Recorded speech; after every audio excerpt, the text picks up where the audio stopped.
Pumasok lang ng bunso kong kapatid at tinangkang saksakin si nanay. Nagsimula ang kwento sa isang nakakatakot na tawag sa 911. May dala siya ng espada at tinangka gawin ito. Natagpuan ng pulisya ang suspect. Nagbibigay ako ng simpleng mga utos. Ibuka mo ang iyong mga paa. At natututo sila tungkol sa mga delusyon ng isang serial killer. Ako si Angela Levy at ito ang Crime Fix.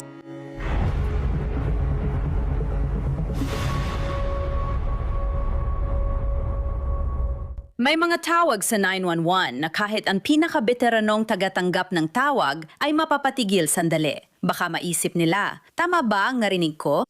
Sa tingin ko, yung ipapatugtog ko ay isa sa mga ganon. Dadalhin tayo ng kasong ito sa Delaware, Ohio, 30 milya hilaga ng Columbus, ang kabisera ng estado. Noong Abril 14, 2025, tumawag ang isang lalaki sa 911 dahil nasa panganib ang kanyang ina. Nasaksak siya at hindi gamit ang kutsilyo, kundi espada. Anong nangyayari dyan? Sa karating lang dito ng ababa ng kapatid ko at sinubukan niyang saksakin si mama. Malalim na malalim ang hiwa sa kamay niya. Dumudugo siya ng gusto at puro dugo ang paligid at umalis na siya. Papunta siya sa Pennsylvania Avenue. Sige, nasa sasakyan ba siya o naglalakad? Naglalakad lang siya na nakaabong hoodie. Sige, kinustat niya ang nanay mo sa kamay.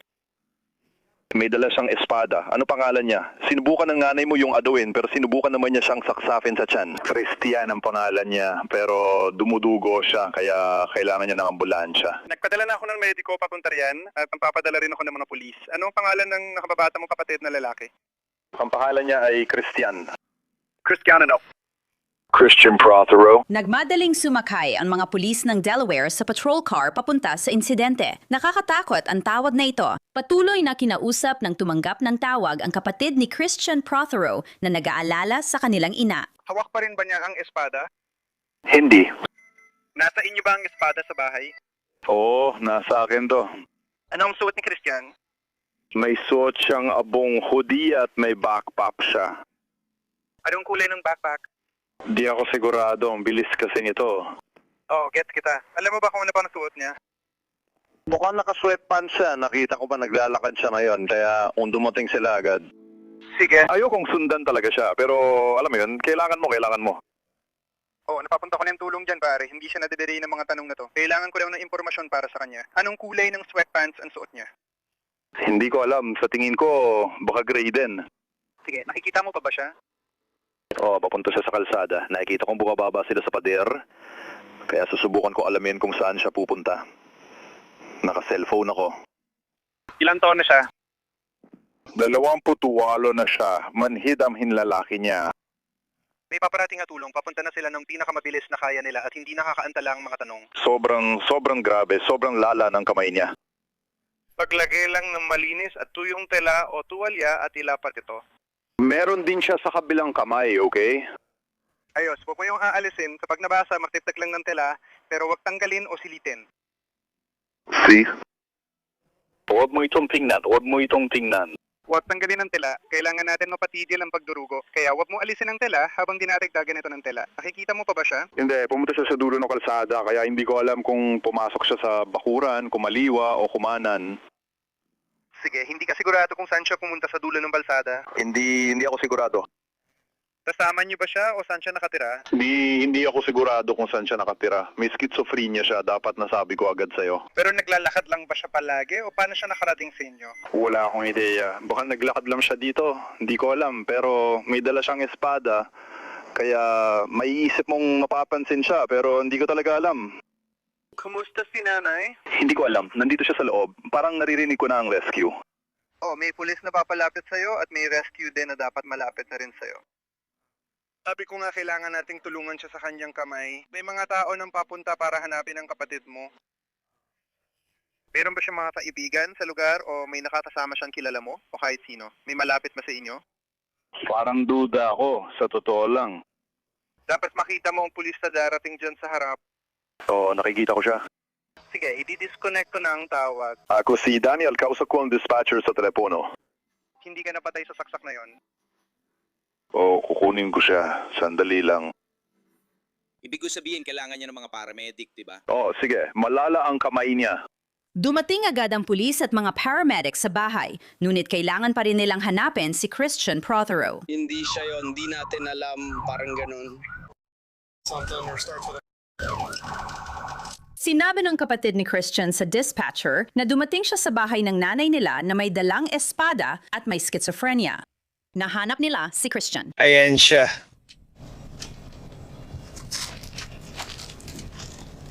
Troy, para na siya na lupa, di ba?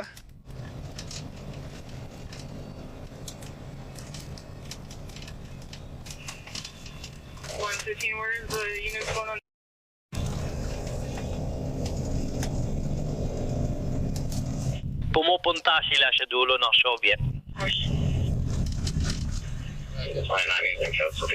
Sige, nakalabas na siya sa kustodya. Pwede mo bang baguhin? 21 taong gulang siya. Ako na ang bahala dito. Siya ay. Nandiyan lang siya sa likod. Ayan na, baka dun sa daan na yan. Ayon sa telepono, hawak na ng deputy ang suspect at nasa kustodiya na siya ngayon.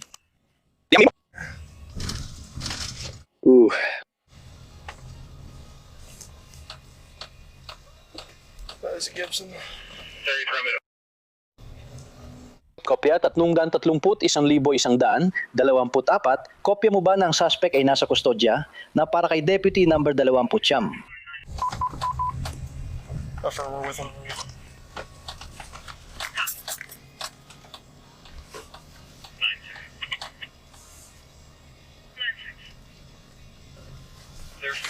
Pupunta ako sa istasyon at ako na ang maghahay ng kaso. Oo.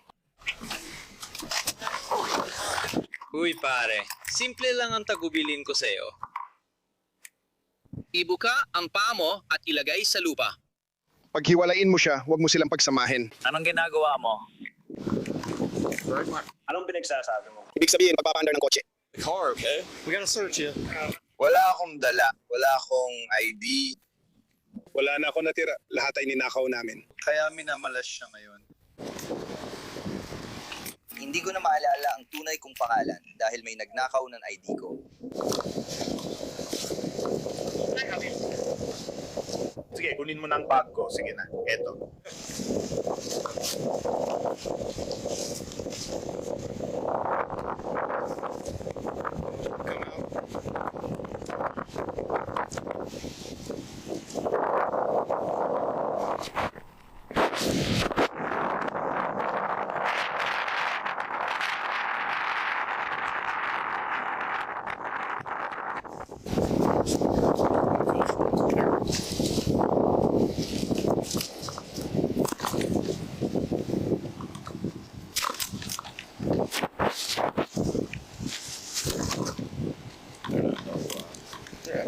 Isang 1,429 mag-check out na.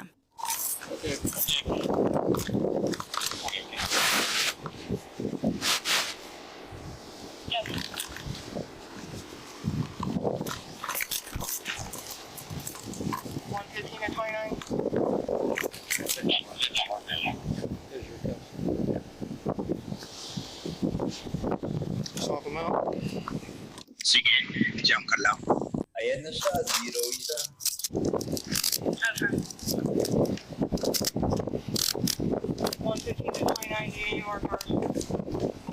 Nandiyan na siya sa oras na ito. Yan.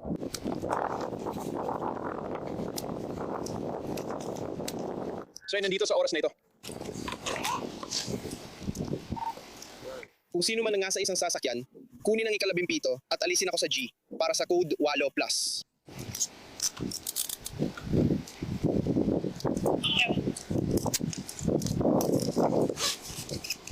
Isang 138, isang sasakyan ang mag-sign up. Iikot ako. Sa Visa 2433, handa na ba tayong puntahan sila kung sakaling kailangan nila ng mas magandang ticket? Walang anuman.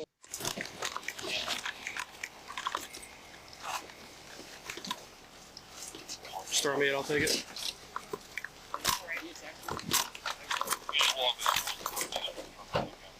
Alam mo bang may nasaktan sa horse? You want a fresh burger?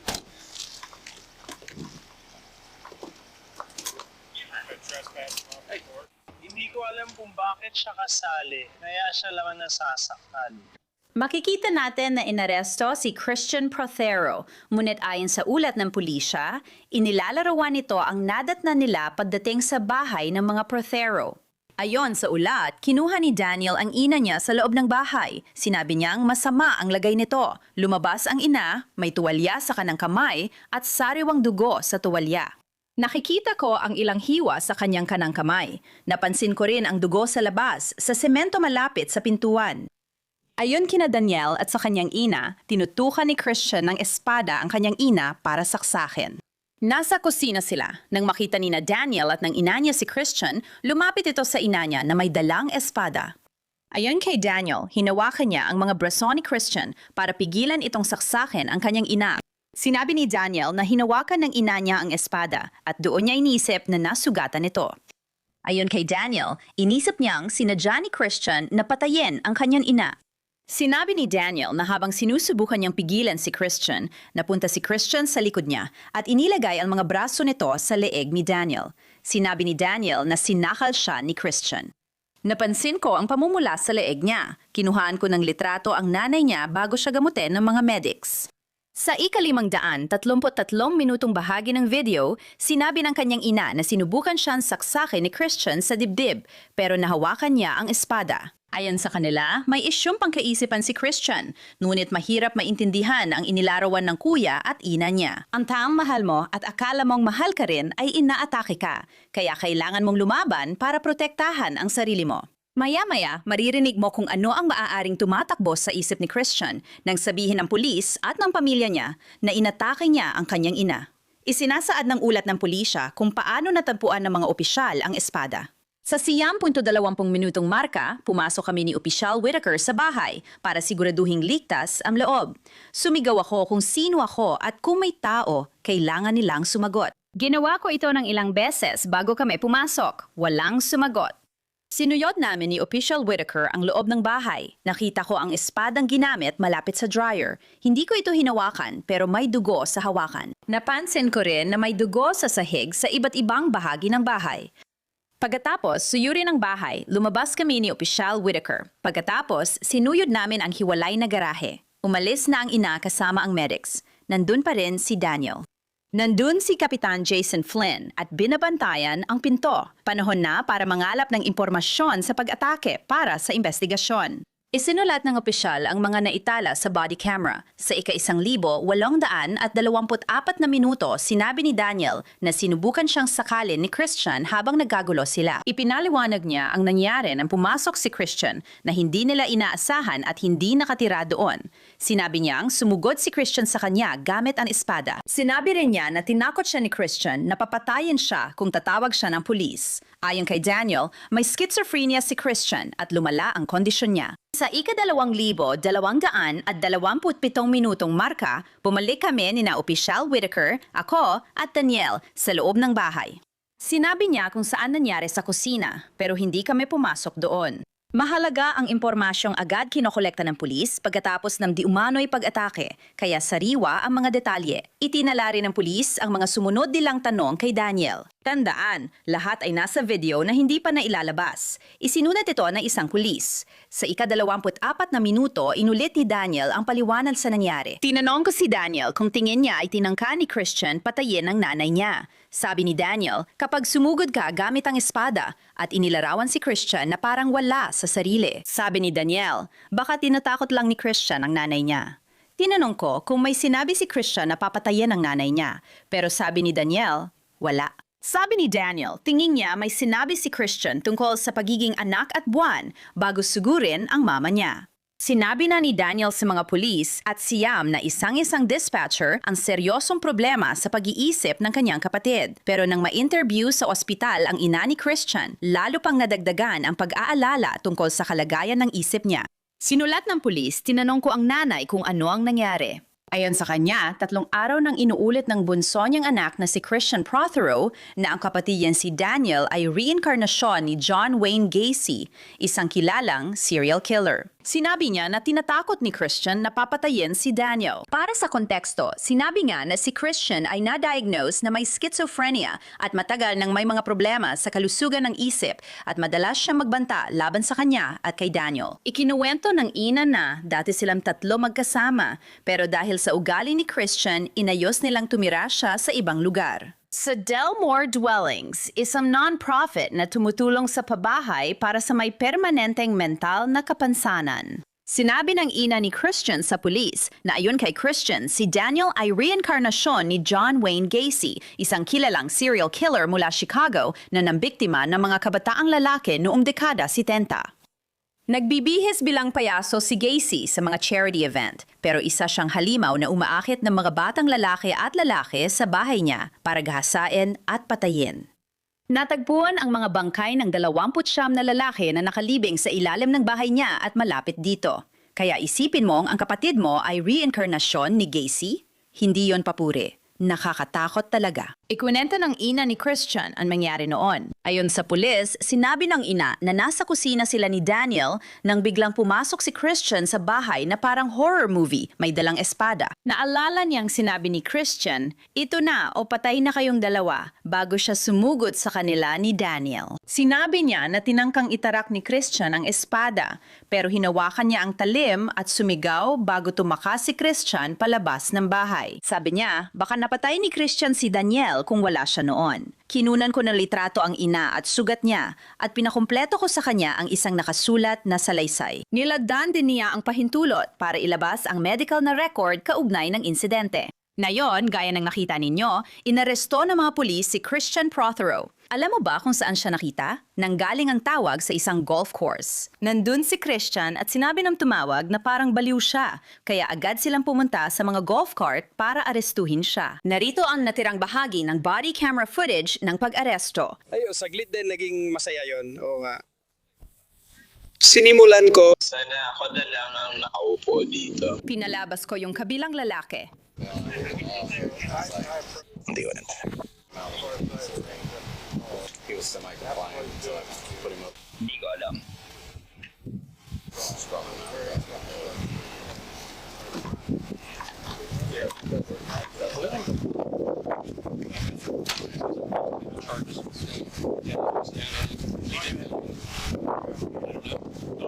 Sabi niya, siya lang daw nasugatan.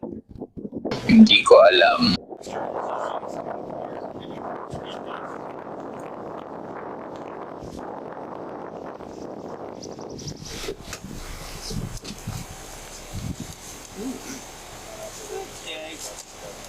Trey, nasaan ang telepono mo?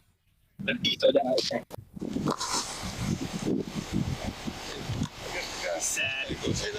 He didn't get to work. Malungkot siya. Ako.